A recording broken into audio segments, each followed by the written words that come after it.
So guys, today we're going to take a look at how Tiger controls his spin rates with his hands and what you need to do in order to decrease and increase your spin rates with your wedges when you're coming into the greens to hit certain shots.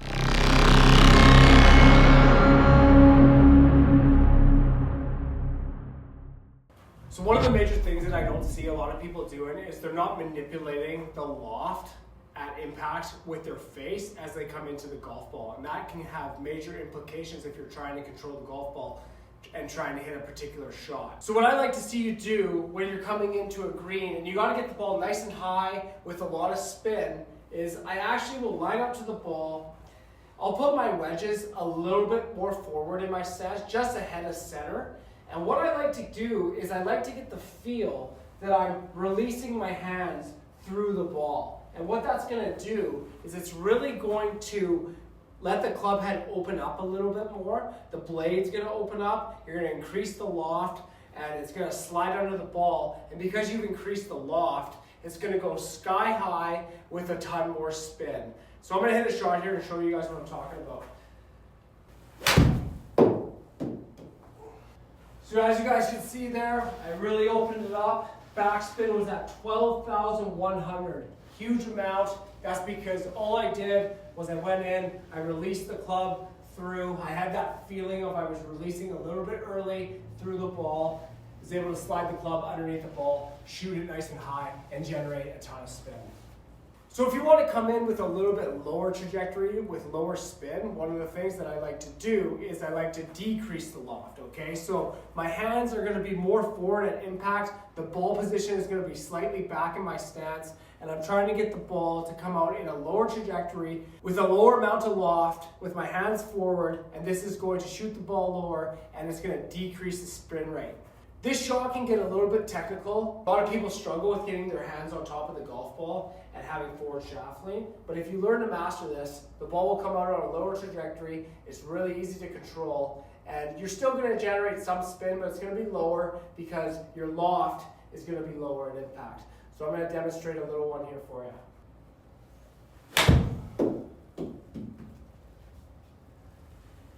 So as you guys can see there, I moved the ball position slightly back in my stance, had a little bit more forward shaft lean. The backspin went down all the way to 9,800 RPMs. Big decrease, and that's all based on what I'm doing with my hands at impact, whether I'm putting forward shaft lean on it or I'm releasing it early and letting the club sling through the ball. This is a little bit of a technique shift that you're gonna have to adapt to through practice, okay? This takes practice. You will get it eventually. Everybody has a desired shot that they hit with their wedges, but if you wanna control the spin rates, you gotta learn to either release it sooner or hold it off and decrease the loft on the club as you come through the ball. So the main component that we're looking at when we're trying to increase and decrease the spin on our wedges when we're coming into the greens is you're looking at angle of attack and the desired loft that you're trying to hit at, okay? So for a lower trajectory, lower lofted shot, you want to try and get the discrepancy between your angle of attack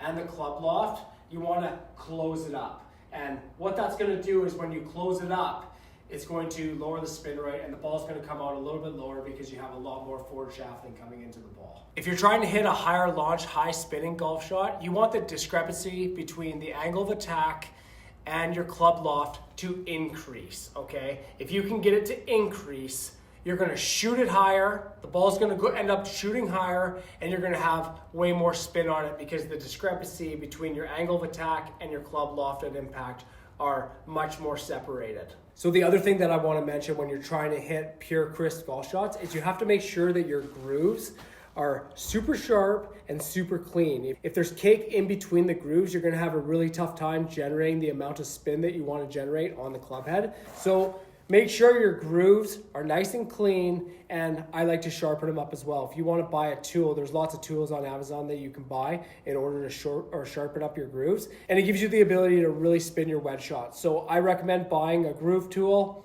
and making sure that your grooves are clean all the time, because if they're not, you're putting yourself at a disadvantage. So if you're looking to master the art of controlling your spin with your wedge shots, you have to learn how to increase and decrease your loft. And if you do that, it's going to pay off a bunch because you're going to go out on the course and it's going to be easier to hit certain shots in order to get the ball closer to the hole. And you're just going to have way more fun because when you're hitting wedge shots based on what you're trying to do, the game just becomes so fun. So go out there when you're practicing, try de-lofting the face if you want to hit lower spinning shots. If you want to increase the spin, you want to make sure you are increasing the loft through the ball, and that's going to help you with trajectories and spin rates, and you're going to be well off, ready to go for the next game.